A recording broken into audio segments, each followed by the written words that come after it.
कि चाहिए जो हम छाती ठोक के बेचते हैं कस्टमर को। सर हम प्लॉट नहीं बेच रहे, बोलो सर एक बार छाती ठोक के बोलो। हम प्लॉट नहीं बेच रहे हैं। हमारा मकसद आपको कोई 8, 10, 12 लाख, 15 लाख, 18 लाख का प्लॉट बेचना नहीं है। कैसे आप 1.5 करोड़ रुपए इन्वेस्टमेंट करके 1 लाख रुपए की इनकम बना सकते हैं महीने की। हमारा मकसद आपको एक ऐसी हैंड होल्डिंग, एक ऐसी रिलायबिलिटी देना है कि आज आप अपना प्लॉट धोलेरा में लेते हो तो आज से 5 साल बाद, 7 साल बाद, 8 साल बाद आप अगर आ रहे हो या आपको पता है कि RW कौन बनेगी, कैसे उसका एग्जीक्यूशन होगा, क्लब कैसे ऑपरेशन होगा, उसकी कंस्ट्रक्शन या उसकी डेवलपमेंट कौन देखेगा, तो वो आज आप इस बिल्डिंग के साथ जो पिछले 16 साल से अमंग द टॉप 3 बिजनेस है पूरे।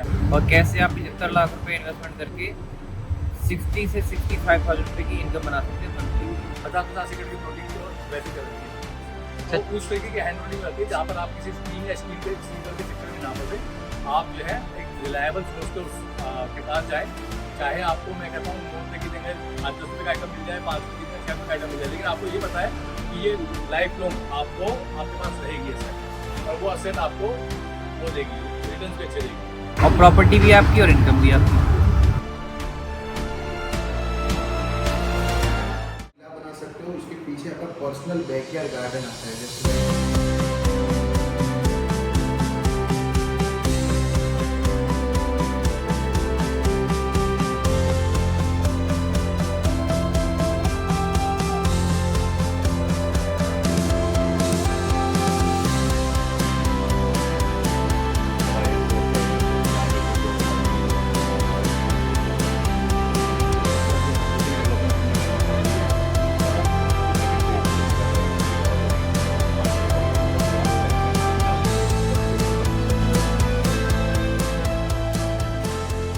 ये हमने अभी अहमदाबाद को क्रॉस किया है, हमने SPR को क्रॉस किया है। अगर हम वहाँ से जो हमारा आउटर रिंग रोड है, अगर हम उससे लेफ्ट लेके और 1 किलोमीटर चलते तो राइट में हमारा धोलेरा अहमदाबाद एक्सप्रेस वे आता है। हमने वो ना करके हम पुराने रोड पे हैं, विच इज़ NH 47।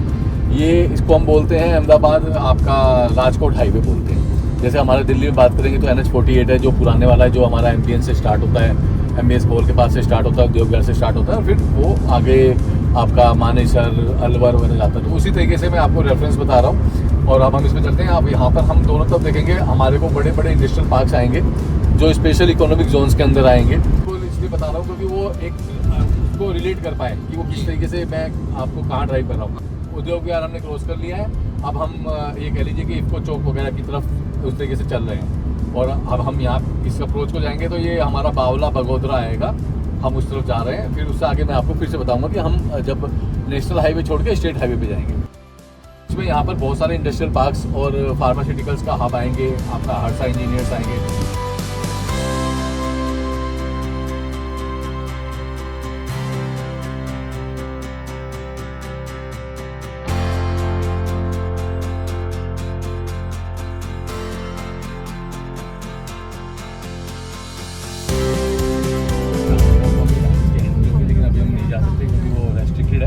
देखो आप यहाँ से हेलीकॉप्टर ढक दिया, अभी रखा नहीं हुआ था एक दिन पहले। हेलीकॉप्टर, एयरप्लेन वगैरह सब कुछ है यहाँ पर। ये वॉरशिप आ गई, एक्चुअल वॉरशिप जो आपकी रिटायर्ड है।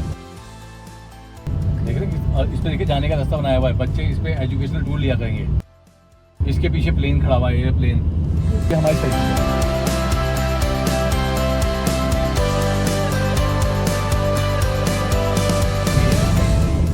सामने उधर सब जगह ये वाटर टैंक्स है। यहाँ पर पानी जो है आपको RO करके फिल्टर करके सब कुछ आपको मिलता है।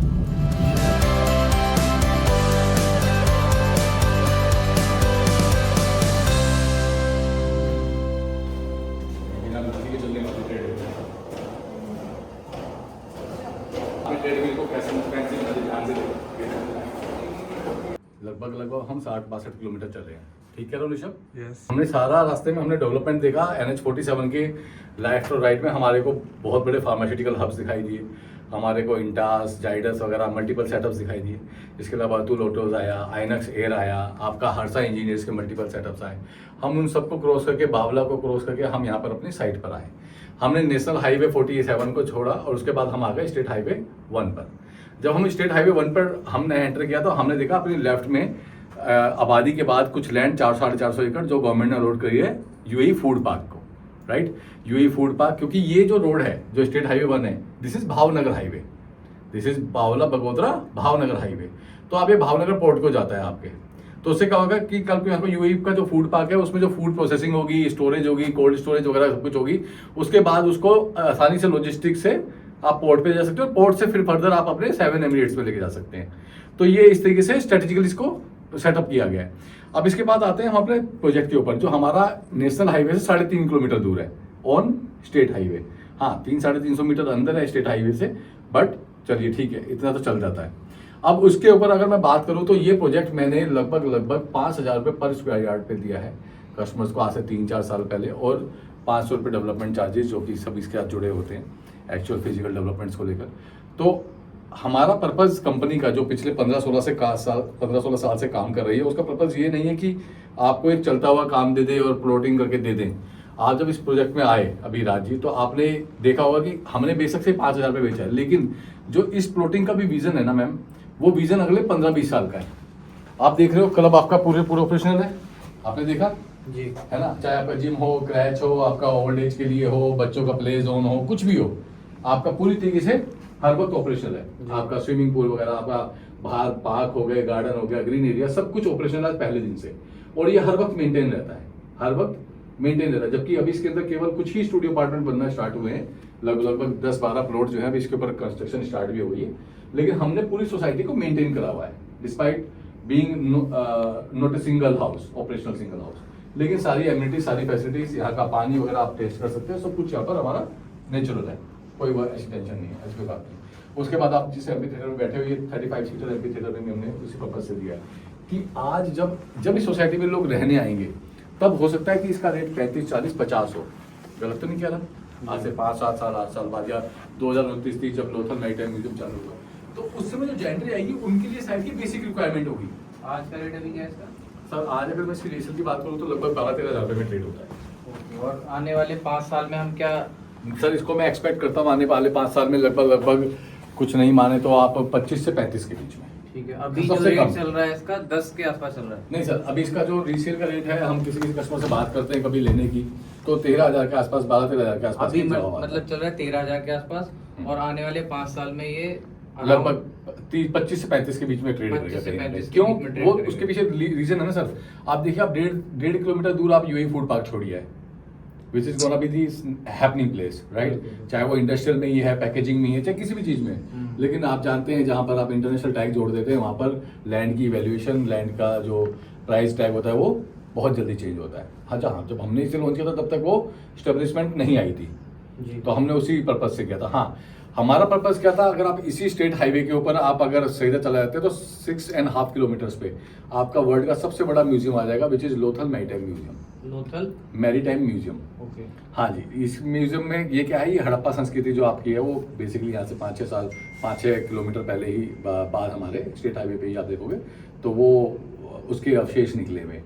तो पहले उन्होंने एक ओल्ड साइट बना रखी है, उस ओल्ड साइट के साथ में, लेट्स सपोज ये ओल्ड साइट है, ओल्ड साइट के साथ में ही उन्होंने 400 एकड़ लैंड के ऊपर 6 कंट्रीज के पार्टिसिपेशन के साथ, जहाँ पर 6 कंट्रीज का पार्टिसिपेशन भी है। मैं आपको उसका वीडियो भेज सकता हूँ। इस साल के ही बजट सेशन में निर्मला सीतारमन जी ने स्पेशली मेंशन किया था Lothal development 4,500 crore rupees. They have allotted 4,500 crore rupees for the Lothal maritime museum development. क्यों? क्योंकि 2030 में जो हमारा कॉमनवेल्थ गेम आ रहे हैं अहमदाबाद में, उसमें ये एक की पॉइंट होगा in terms of tourist destination, Lothal maritime museum. ये 3 फेजेस में है हालांकि, और उसके साथ साथ क्योंकि वो धोलेरा एक्सप्रेस वे से भी लगता हुआ है, अब हम स्ट्रेटेजिकली धोलेरा एक्सप्रेस वे और उसके बीच में बैठे हुए हैं लगभग, क्योंकि मेरे से 5-6 किलोमीटर दूर इसी हाईवे पर आप लोथल मैरीटाइम चले जाएंगे, उससे 5 किलोमीटर दूर आप फिर एक्सप्रेस वे पे कनेक्ट हो जाएंगे। तो ये स्ट्रेटेजिकली हम दोनों इस बीच में लोकेटेड है, ठीक है। तो इसी चीज़ को देखते हुए इसका मुझे कैपिटल अप्रिशिएशन या इसका जो लैंड वैल्यू अप्रिशिएशन है वो बहुत ही ब्राइट नजर आता है इस प्रोजेक्ट को लेकर खासकर। और इसी के साथ हमारा जो सेकंड फेज जो अभी हम सेल कर रहे हैं, ये फिर भी 300 मीटर अंदर है, लेकिन वो वाला हमारा जो सेकंड फेज है जो सिर्फ 90 प्लॉटों के साथ 5 एकड़ में है, विद ऑल सेम एमिनिटीज, बिल्कुल डुप्लीकेट सेम एमिनिटीज है, और फ्रीडम सिटी 2 हम उसे बोलते हैं। वो बैंग ऑन हाईवे है, बैंग ऑन हाईवे मतलब आपका सर्विस लेन में, तो वो इससे भी ज़्यादा एक लिक्विडिटी ऑप्शन है in terms of investment for the short term of 4-5 to 10 years. हम 20-25 लोग एंटर कर चुके हैं, कल की एंट्री देखो 398 में। तो विजुलाइज कराऊं तो मैं ये कहूँगा आज से 3-3.5 हज़ार साल पहले समुद्र यहाँ तक आता था। अब आप खंबाट की खाड़ी बोलते हो जो यहाँ पर आगे जाके बनती है, वो पहले यहाँ पर आया करता था। तो समुद्र जो है वो over the time of period 3000-4000 years में वो पीछे खिसक गया है। तो आपकी जो द्वारका नगरी वगैरह मैम देखिए इधर हुआ करती थी, तो द्वारका नगरी वगैरह सब वो इसलिए डूब गई क्योंकि पानी आगे पीछे हुआ, ठीक है, उस तरीके से। तो ये जो आप ये देख रहे हो ड्रेन्स, ये जो ये है, ये सारी ये नदियाँ हैं, ठीक है जी। तो जब यहाँ समुद्र आया करता था तो हम लोग इतने एडवांस थे उस समय पे भी कि हमारा जो पोर्ट सिस्टम था, हमारा जो आवाजाही था, लॉजिस्टिक जो सिस्टम था, जो बाय दी सी वे, वो हमारा बहुत ही एडवांस था। तो उसके जो हमारे अवशेष जिसे आप बोलते हो, जो उसके रिमेनिंग्स हैं, वो यहाँ पर आपको दिखाई देंगे अंदर कैसे क्या क्या निकले हुए, और उसको सबको सुरक्षित किया गया है यहाँ पर अंदर, जहाँ पर इसमें मोहर है, कुछ कंकाल्स हैं, मतलब स्केल्टन्स हैं। इसके अलावा आपकी अलग पोर्ट्स जो निकलते हैं उस तरीके से हैं, नॉट द पोर्ट, जो मटके वगैरह हम जिसको बोलते हैं, उस तरीके से सब चीज़ें, तो उन सबकी पिक्चर्स लगी हुई है यहाँ पर, वो सब कुछ स्टोर किया गया है। अभी क्या है, नेदरलैंड की कंपनी के साथ एक मिलके गवर्नमेंट ऑफ इंडिया नेदरलैंड की गवर्नमेंट के साथ एक प्लानिंग कर रही है, जहाँ पर एक बांध बनेगा 60 किलोमीटर का। इन्हीं चीज़ों को इसको एक्सपेंड करते हुए हम सेकंड फेज में चले जाते हैं वहाँ पर, जो हमारी 400 एकड़ की साइट है। उस 400 एकड़ की साइट को 3 फेजेस में 3 पैकेजेस में कंप्लीट किया जाएगा, स्टार्टिंग फ्रॉम 2029 टू 2036, कॉमनवेल्थ को टारगेट करके और वर्ल्ड गेम को टारगेट करते हुए उसको 3 फेजेस में कंप्लीट किया जाएगा। जिसका पहला फेज जो है बना रहे हैं टाटा वाले, तो टाटा बना रहा है। सेकंड फेज में टाटा और हाफिज है, जो मुझे जहाँ तक जानकारी है, और उसके आगे की और चीज़ें। हाँ, इसी के साथ साथ इस 400 एकड़ की डेवलपमेंट जो 4500 करोड़ रुपए गवर्नमेंट ऑफ इंडिया लगा रही है, इसके साथ साथ यहाँ पर 6 कंट्री पार्टिसिपेट कर रही है, जो इसके मैं आपको न्यूज़ आर्टिकल्स और न्यूज़पेपर्स दे दूँगा। तो ये एक केवल गवर्नमेंट ऑफ इंडिया का केवल एक प्लान नहीं है, या फिर एक ये कह लीजिए कि एक फॉर्मेशन नहीं है, ये एक फॉर्मेशन जहाँ पर 5-6 कंट्रीज आपके साथ पार्टिसिपेट कर रही है to make this world's biggest amusement और वर्ल्ड्स बिगेस्ट अट्रैक्शन। चलिए अब आगे सर कि ये जितने भी पानी है ना, जितना भी पानी ये वेस्ट समुद्र में चला जाता है, खंबाट उसमें चला जाता है, खाड़ी में चला जाता है, उस पानी को यहाँ पर रिजर्वायर में रोक लिया जाएगा। तो उसको रूट कर दिया जाएगा towards Lothal and everything, this जहाँ हम खड़े हैं, धोलेरा, लोथल, अहमदाबाद। और जब वो ज़्यादा हो जाएगा तो उसको समुद्र में छोड़ देंगे। आप समझ रहे हो? तो उससे क्या होगा कि अपने पास पानी, मीठे पानी का हमेशा रिजर्वायर भी रहेगा और कभी पानी पीने के पानी की कमी नहीं रहेगी, जो इस एरिया में हमेशा से एक चैलेंज रहा है। तो ये एक बहुत बड़ा टास्क है, इसका भी आपको मैं न्यूज़ आर्टिकल और वो भेज दूंगा इसकी। हाँ, वीकेंड्स पे सैटरडे संडे आपका सराउंडिंग्स पे अहमदाबाद या अहमदाबाद के सराउंडिंग से, चाहे धूप है चाहे कुछ भी आप देख रहे हो, 150 से 250-300 लोग आना कोई बड़ी बात नहीं।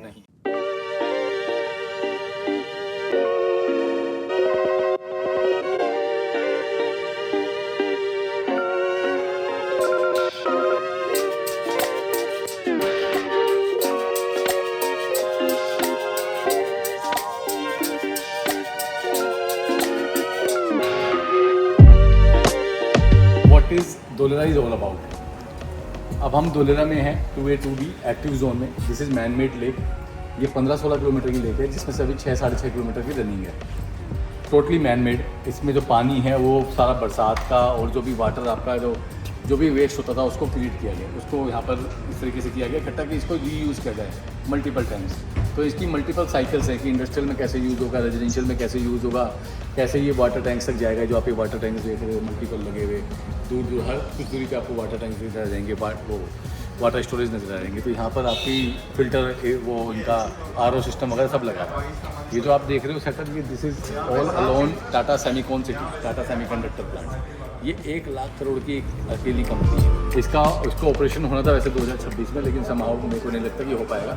बट हमारा जो गवर्नमेंट का जो मोटिव है वो ये है कि 2027 या 28 तक यहाँ से पहली चिप निकल जाए, यहाँ से सेमीकंडक्टर चिप्स, डिस्प्ले, फैब्रिकेशन वगैरह ये सब चीज़ें काम स्टार्ट हो जाए। तो उसकी तरफ जो है बहुत तेज़ी से काम चल रहा है। आप देख रहे होंगे, आपको डेवलपमेंट का फेस समझ में आ ही रहा होगा, पेस क्या है क्या नहीं है, तो वो सब चीज़ें हैं। अब इसके साथ साथ वहाँ पर हमारा टाटा रिन्यू एनर्जी आता है, जो आप वो देख रहे हैं, और वाइट में और ग्रीन कलर का वो है जी। वो टाटा रिन्यू एनर्जी, वो है रिन्यू एनर्जी। रिन्यू एनर्जी क्या है? जर्मन कंपनी और इंडियन कंपनी की कोलैबोरेशन है in the for the development of the solar panels.